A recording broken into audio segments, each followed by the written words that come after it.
An amendment to the Immigration Act projected to benefit the Grand Bahama economy. Residents involved in a peaceful protest against child abuse. And disaster management, a topic of discussion today. The Bahamas Tonight Northern Edition starts now.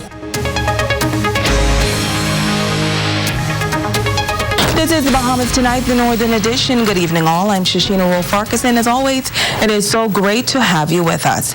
Topping news this evening, an amendment to the Immigration Act passing the House of Assembly this morning. The amendments are headed to the Senate, provides for the issuance of the BH-1B visa and BH-4S work permit. The idea behind the BH-1B visa is to recruit persons in technology firms out of the United States that may be denied H-1B visas due to a crackdown in America. Minister of State for Grand Bahama, Kwesi Thompson, says the new visa program could deliver a big boost to the Grand Bahama economy. Italia Hall explains. Minister of State for Grand Bahama, the Honorable Kwesi Thompson, says the Grand Bahama Tech Committee made the recommendation for the Bahamas to offer BH-1 visas to tech companies in order to transform Grand Bahama into a technology hub. He says the immigration amendment bill that now goes to the Senate for debate mirrors the H-1B visa program in the United States. And it was for us to take advantage of an opportunity because in the U.S., there is a limited amount of these H-1B visas being given out, particularly for tech companies. And so we thought that this would be a perfect opportunity, given the proximity to the U.S., given our infrastructure, given our internet speeds, that we could take advantage of offering tech companies a place to locate and a place where they would be able to bring their tech talent, but also being able to transfer knowledge from those tech giants and those tech experts to local Bahamians. He says they expect the program to bring a major injection in the economy of Grand Bahama. The idea is for us also to promote this. The idea is for us to go to the places where the tech companies are, to go to Silicon Valley, to go to Austin, Texas, to go to New York, to these places where the tech companies are, and to say to them that we have this facility available. We have the ability to you have the ability to bring your company here. And a lot of companies are actually outsourcing their software development work to places like Chile, to China, to South America. But what we are able to do is to provide a place where people speak English, provide a place where the culture is similar, to provide a place that's in the same time zone and in close proximity to the U.S. The minister says the end goal is to provide more job opportunities for Bahamians. If we are able to successfully attract tech companies to come to Grand Bahama, even if we allow them to bring some of their talent, ultimately, Bahamians will be able to get employment through those tech companies. And so that's one of the reasons why we want to make sure push this, because the ultimate goal is to provide those job opportunities for Bahamians. It's Talia Hall, ZNS Network News. Meantime, residents on Grand Bahama coming together to march against child molestation in the country. Recent statistics reveal that there has been an increase in abuse cases. In this report, they share why they will be silent no more. Residents of the Grand Bahama community coming together to march and rally in support of all children who have been sexually molested and to create an awareness that their voices can be heard. With placards in hand and chanting, "No more! Silent! No more! Silent! No more! Silent! No more! Silent!" They marched through the streets from the Garnet Lavardi Justice Center. This initiative is the brainchild of prophetess Rosie Rackley, who says she couldn't be more proud of the level of support. I am overwhelmed for the first time and for the sensitivity of the secrecy of our country, of what we are dealing with, and the amount of people that turned out. I am blessed. A handful of churches were also on hand. These pastors have pledged that they will continue to sound the alarm. You know, it goes beyond even the boundaries of the church, and so we need to stand together as a community. I believe that there should have been much more persons, the church world, I believe, has much more persons who could be here. I get a bit emotional because I see them day after day. Some of them die, they're in the grave, having to be silent and not be able to vent or not be able to confront their situation. And then there were residents from all walks of life, some alleged child abuse victims as well, all happy to be a part of this march. And we are here to make a resounding sound that, listen, molestation, rape has to stop in the Bahamas or anywhere else. I am so excited and proud and privileged to be a part of this. I see this as being an awesome move of God, and it's going to change the direction and the future of our country. Persons are starting to understand the importance of using their voices because silence is what perpetrators count on, so we have to break that. Standing up for your child, it brings light to other people's situation. So it's not just your situation you're bringing to light, it's also others. And sometimes you have mothers that overlook these things and it happening to their own kids at home.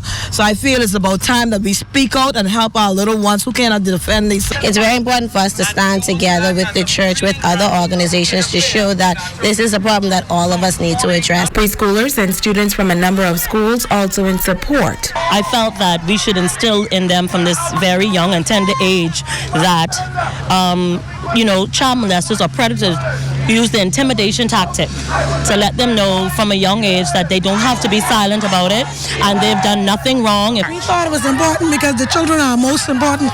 They are our future and we need to protect them at all times. Those in attendance also witnessed a telling story of one woman's abuse that drove many to tears.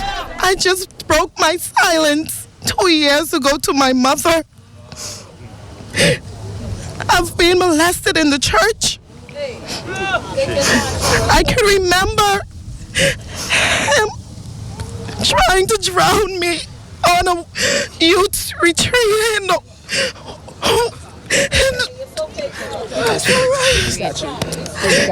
water, 10 years old. And this is why this resident says the time is long overdue for a sexual offenders registry. So that we can know exactly where these criminals are, so that they can't continue to get away with this foolishness, man. So I want to say on behalf of the Grand Bahama Christian. In news from the crime beat, 6 Grand Bahama men arraigned before the magistrate court this week in connection with a shooting incident that occurred in Smiths Point last Thursday morning that has left a man in hospital. David Munnings, Cleavon Cox, Shane Booth, and Eltrinico Grain appeared before Magistrate Charlton Smith in Court 2 and were charged with causing grievous harm, possession of firearm, and ammunition. One of the men, Cleavon Cox, pled guilty to the charges. He was convicted and sentenced to 2 years on the firearm charge, 1 year for ammunition, and 6 months for causing grievous harm. The other men were all remanded in custody. Meanwhile, Trevor Reckley pled guilty to fighting and disorderly behavior. He was fined $25 or 7 days for disorderly behavior and $150 or 14 days for fighting. On the other hand, the charge of fighting against Stephen Duncombe was withdrawn, but he was fined for disorderly behavior. Still on the crime beat, a 19-year-old Jamaican national appearing in court this week charged with engaging in gainful occupation, using obscene language, making threats of death, and resisting arrest. Ricky Ricardo Morgan was arraigned before Magistrate Regan Johnson. He was reportedly found working on a construction site without the proper work permit. On that charge, he was given a fine of $3,000 or in default served 9 months behind bars. Deportation was ordered. As for the other charges, Morgan pled not guilty and the prosecution objected to bail. He was remanded until tomorrow, April 25th. That is when the matter will be heard.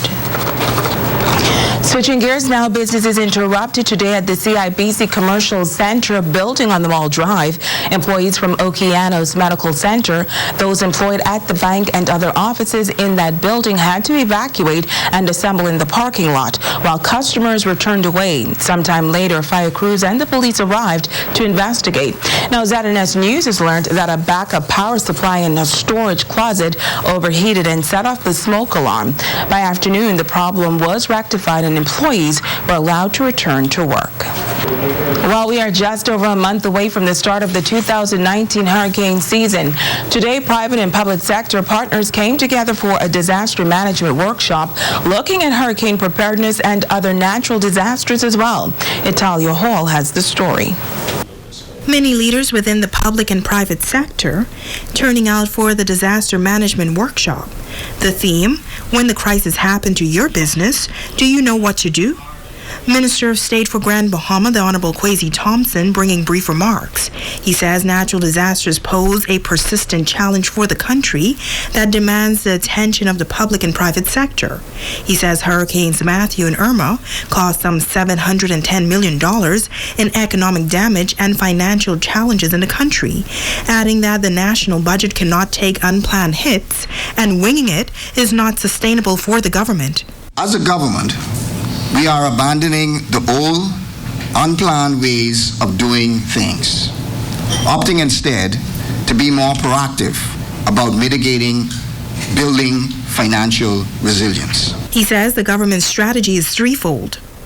It includes the Caribbean Risk Insurance Facility, or CRIF, a contingent line of credit, and finally, a disaster relief and resilient fund. While the CRIF facility is not particularly new, the contingent line of credit is a new facility we recently signed with the Inter-American Development Bank. It is a 5-year facility that provides access to $100 million in emergency financing for the immediate aftermath of a natural disaster. Trade manager for the Bahamas for Tropical Shipping, Douglas Cowper, shares why they decided to host a workshop. We feel it's vitally important to have not only our business partners, but the communities that we serve prepare and collaborate on their business continuity plans and really disaster recovery management. It's so important that, we as an organization are prepared to, because we're really the first line after a natural disaster. We're one of the first responders. So having collaboration from both sides and all parties is vitally important to get the community and the economy back as quickly as possible. These participants say they believe the workshop is indeed beneficial. We are directly in the flood zone on Queens Highway, and so whenever there's an opportunity for us to learn something about preparing for disasters, I think it's very important that we attend. And so today I'm here today to find out things that we as a company can do to get our house in order first, and then to assist the community in being prepared. We are elated to come each year. They invite us as we have our disaster team, and we would want, whatever new is coming on to so that we alert and tell our people about our disaster. We realize that we play a very critical role in hurricane restoration, and we're an essential service. So we wanted to make sure that we get our message out there to our stakeholders, what we're doing, lessons that we learned, how we can better assist them. We're also interested in hearing what they're doing, what's going on with them, and how we can better assist them with their restoration plans as well. It's Halia Hall, ZNS Network News. You're watching the Bahamas Tonight, the Northern Edition. Stay with us. There's more news right after the break.